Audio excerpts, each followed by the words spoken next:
Hi, இது உங்களுக்கான வீடியோவா கண்டிப்பாக இருக்கும். இந்த வீடியோவில் நம்ம எதை பற்றி பார்க்க போகிறோம் அப்படின்னா, ப்ரெக்னென்சிக்காக செக் பண்ணுறவங்க பீரியட் மிஸ் ஆனதுக்கு அப்புறம் தான் செக் பண்ணணுமா, பீரியட் மிஸ் ஆகுறதுக்கு முன்னாடி யாரெல்லாம் செக் பண்ணலாம், இதுக்கு என்ன ரீசன்ஸ் இருக்குது அப்படிங்கிறத பற்றியெல்லாம் இந்த வீடியோவில் நம்ம ரொம்ப டீட்டெயிலாக பார்க்கலாம். அதுக்கு முன்னாடி நீங்கள் இந்த சேனலை சப்ஸ்கிரைப் பண்ணலன்னா மறக்காமல் சப்ஸ்கிரைப் பண்ணிடுங்க. ஃபஸ்ட்டு ப்ரெக்னென்சியை செக் பண்ணி நமக்கு பாசிட்டிவ் வரணும் அப்படிங்கிற ஆர்வம் நம்மள எல்லாருக்குமே இருக்கும்.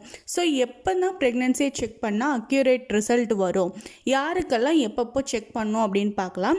இதில் பீரியட்கான டேஸ் உங்களுக்கு மிஸ் ஆனதுக்கு அப்புறம் யார் செக் பண்ணணும், பீரியட் டேஸ் மிஸ் ஆகுறதுக்கு முன்னாடி யார் செக் பண்ணணும் அப்படிங்கிறத பார்க்கலாம்.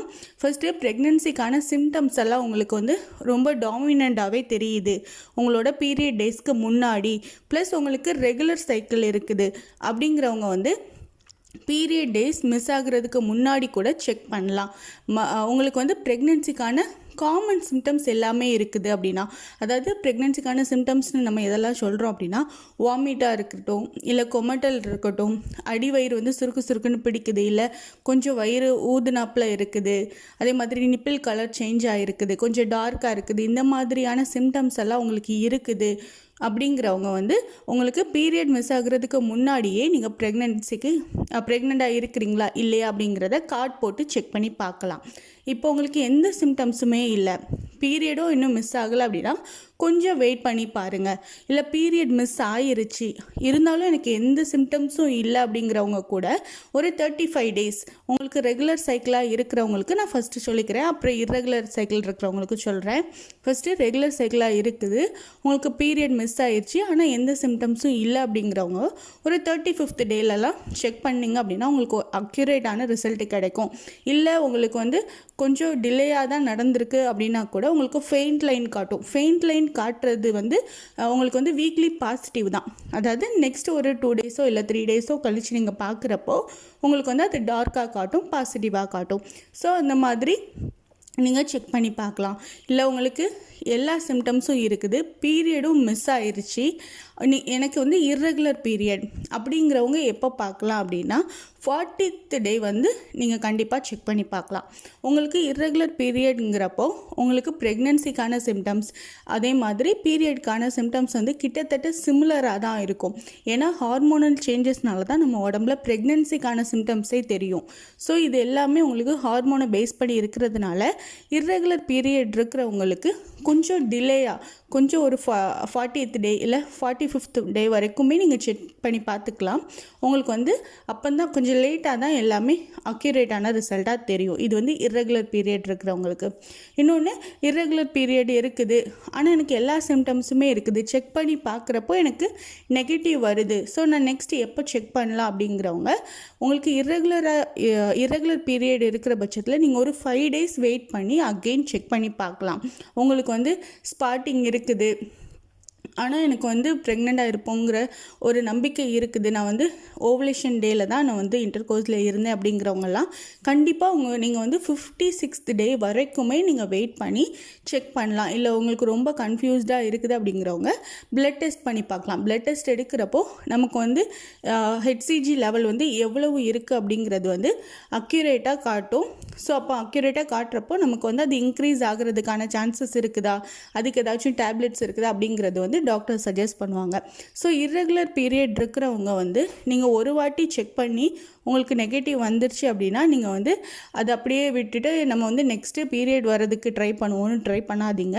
இர்ரெகுலர் பீரியட் இருக்கிறவங்க ஒரு 3 டைம்ஸ்க்கு மேலே கூட செக் பண்ணி பார்க்கலாம். ஒரு 3 டேஸ் விட்டு இல்லை 4 டேஸ் விட்டு ஒன்ஸ் நீங்கள் செக் பண்ணி பாருங்கள். இப்படி 56th வரைக்குமே நீங்கள் செக் பண்ணி பார்க்கலாம். அதே மாதிரி பீரியட் மிஸ் ஆகிடுச்சு, ஒரு 2 டேஸ் தான் ஆகுது, எனக்கு எந்த சிம்டம்ஸும் இல்லை 1-2 சிம்டம்ஸ் தான் இருக்குது அப்படிங்கிறவங்க இன்னும் ஒரு 3 to இல்லை 5 டேஸ் வெயிட் பண்ணி நீங்கள் செக் பண்ணுங்கள்.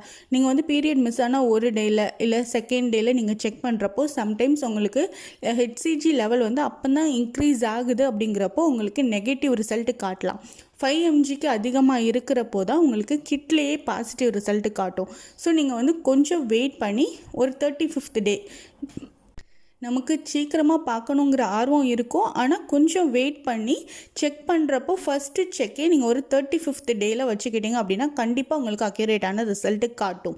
ஸோ ஃபெயிண்ட் லைன் வரவங்க இன்னும் ஒரு 5 டேஸ்க்கு அப்புறம் நீங்கள் செக் பண்ணி பாருங்கள். இல்லை 3 டேஸ்க்கு அப்புறம் ரெகுலர் பீரியடாக இருக்கிறவங்க ஒரு 2 டேஸ் இல்லை 3 டேஸில் நீங்கள் செக் பண்ணி பார்க்குறப்போ உங்களுக்கு அகெயின் ஃபெயிண்ட் லைன் மாதிரி உங்களுக்கு டார்க் லைன் வரும். இப்போ உங்களுக்கு நீங்கள் கண்டினியூவாக உங்களுக்கு ஃபெயிண்ட் லைனே வந்துட்டுருக்கு. அந்த மாதிரி சில சிஸ்டர்ஸ் வந்து டவுட் கேட்டிருந்தாங்க. இதுக்கு ரீசன்ஸ் வந்து மேபி நீங்கள் கிட்ட ப்ராப்பராக யூஸ் பண்ணாமல் இருந்திருக்கலாம். கிட்டுக்கு பின்னாடி கொடுத்துருக்க இன்ஸ்ட்ரக்ஷனே நீங்கள் கரெக்டாக ஃபாலோ பண்ணாமல் இருக்கிறப்போ கூட உங்களுக்கு இந்த மாதிரியான ஃபெயிண்ட் லைன் இல்லை நெகட்டிவ் ரிசல்ட்டு கூட காட்டுறதுக்கான சான்சஸ் இருக்குது. ஃபார் எக்ஸாம்பிள் உங்களுக்கு அதில் 2 ட்ராப்ஸ் தான் விடணும். யூரின் வந்து சாம்பிள் நீங்கள் 2 ட்ராப்ஸ் விடணும் அப்படிங்கிற பட்சத்தில் நம்ம ஆர்வக்குள்ளாரில் ஒரு 5 ட்ராப்ஸ் விட்டுருந்தோம். இல்லை நம்ம பின்னாடி கிட்டுக்கு பின்னாடி அந்த கவருக்கு பின்னாடி இருக்கிற இன்ஸ்ட்ரக்ஷனை நம்ம படிக்கவே இல்லை, நம்ம இஷ்டத்துக்கு விடுறோம் அப்படின்னா கண்டிப்பாக நமக்கு நெகட்டிவ் ரிசல்ட்டு தான் வரும். ஒவ்வொரு கிட்டும் ப்ராப்பராக அதுக்கு டிசைன் பண்ணியிருப்பாங்க. 2 கிட் 2 ட்ராப் யூரின் விடுறப்போ கரெக்டாக அது வந்து டிடெக்ட் பண்ணி நமக்கு ஆன்சர் கொடுக்கும் அப்படிங்கிற மாதிரி டிசைன் பண்ணியிருக்காங்க. அப்படின்னா அந்த இடத்துல நம்ம 5 ட்ராப்ஸ் விடுறப்போ கண்டிப்பாக தப்பான ரிசல்ட் இருக்கும். ஸோ இது ஃபஸ்ட்டு மிஸ்டேக். செகண்ட் வந்து உங்களோட யூரினில் நீங்கள் கலெக்ட் பண்ணுற அந்த பவுலில் ஏதாச்சும் வாட்டர் ஆல்ரெடி இருந்திருந்தா நம்ம நல்லா கழுவிட்டு அதுக்கப்புறம் யூரின் கலெக்ட் பண்ணுறோம் அப்படின்னு சொல்லிட்டு அந்த வாட்டரை வந்து நம்ம துடைக்காமல், அதாவது பிளெயின் பவுலாக இல்லாமல் சம் ட்ராப்ஸ் ஆஃப் வாட்டர் இருந்துச்சுன்னா கூட நமக்கு பிளட்டில் அது மிக்ஸ் ஆகுறப்போ நம்மளோட யூரினில் அந்த வாட்டர் மிக்ஸ் ஆகுறப்போ கூட நமக்கு நெகட்டிவ் ரிசல்ட் வரலாம், இல்லை ஃபெயிண்ட் லைன் வரலாம். ஏன்னா நம்ம எதுக்காக ஏர்லி மார்னிங் வரக்கூடிய பிளட் யூரினில் வந்து நம்ம வந்து டெஸ்ட் எடுக்கிறோம் அப்படின்னா நம்ம 4 hours 5 hours வந்து கண்டினியூ ஸ்லீப்பில் இருந்திருப்போம். ஸோ நம்மளோட யூரினில் ஃபுல்லாக அந்த ஹெச்சிஜி ஹார்மோன் வந்து நல்லாவே இருந்து அதுக்கப்புறம் அது மூலமாக தான் நம்ம வந்து ப்ரெக்னெண்ட்டாக இருக்கிறோமா இல்லையாங்கிறத கண்டுபிடிப்போம். ஸோ அது கூட வாட்டர் மிக்ஸ் ஆகிருந்து அப்படின்னா நமக்கு கண்டிப்பாக அது நெகட்டிவ் ரிசல்ட் கிடைக்கும். ஸோ இந்த மாதிரியான சின்ன சின்ன விஷயத்த வந்து நம்ம கரெக்டாக ஃபாலோ பண்ணுறப்போ நமக்கு அக்யூரேட்டான ரிசல்ட் கிடைக்கும். இல்லை நீங்கள் வந்து செக் பண்ணுறீங்க 45th டே 46th டே வரைக்குமே நீங்கள் செக் பண்ணிட்டீங்க, உங்களுக்கு நெகட்டிவ் தான் காட்டுது அப்படிங்கிறவங்க கண்டிப்பாக டாக்டரை போய் பாருங்கள். பிளட் டெஸ்ட் எடுப்பாங்க. இல்லை பிளட் டெஸ்ட்லேயும் தெரியாதவங்களுக்கு ஸ்கேனில் கூட பேபி தெரிஞ்ச மாதிரி நிறைய பேர் இருக்காங்க. ஸோ உங்களுக்கு ஸ்கேன் பண்ணி பார்ப்பாங்க. அதே மாதிரி உங்களுக்கு அதுக்கு முன்னாடி காய்ச்சல் வருது, இல்லை ஏதாச்சும் உடம்பு சரியில்லைன்னா கூட நீங்கள் டாக்டர்கிட்ட போகிறப்போ கண்டிப்பாக நாங்கள் ப்ரெக்னென்சிக்கு ட்ரை பண்ணிகிட்ருக்கோம், நாங்கள் வந்து ஓவலேஷன் எங்களுக்கு ஆகியிருக்கு, இல்லை எனக்கு இது வந்து இம்ப்ளான்டேஷன் பீரியட், இந்த மாதிரி டீட்டெயிலாக சொல்கிறப்போ கண்டிப்பாக அதுக்கு ஏற்றாப்புல நமக்கு டேப்லெட்ஸ் கொடுப்பாங்க. நம்ம சொல்கிறதுக்கு வெக்கப்பட்டுட்டோம் அப்படின்னா அவங்களுக்கு வந்து நம்ம சொன்னால் தான் தெரியும். ஸோ நம்ம சொல்லலை அப்படிங்கிறப்ப அவங்க நார்மலாக எல்லாருக்கும் கொடுக்குற மாதிரி இருக்கக்கூடிய டேப்லெட்டோட டோஸ் கொடுக்கலாம். ஸோ நம்ம சொல்கிறப்போ அதுக்கு ஸ்பெஷலாக என்ன கேர் எடுத்து அவங்க டேப்லெட்ஸ் கொடுக்கணுமோ அந்த மாதிரி கொடுப்பாங்க. ஸோ இந்த மாதிரி உங்கள் கிட்ட யூஸ் பண்ணுறப்போ பார்த்து கவனமாக யூஸ் பண்ணுறப்போ நமக்கு அக்யூரேட்டான ரிசல்ட் வரும் ப்ரெக்னெண்ட்டாக இருக்கிறப்போ. ஸோ இந்த மாதிரி யூஸ்ஃபுல்லான இன்ஃபர்மேஷன் தெரிஞ்சுக்க சேனலை லைக் பண்ணுங்கள், ஷேர் பண்ணுங்கள் அண்ட் சப்ஸ்கிரைப் பண்ணுங்கள்.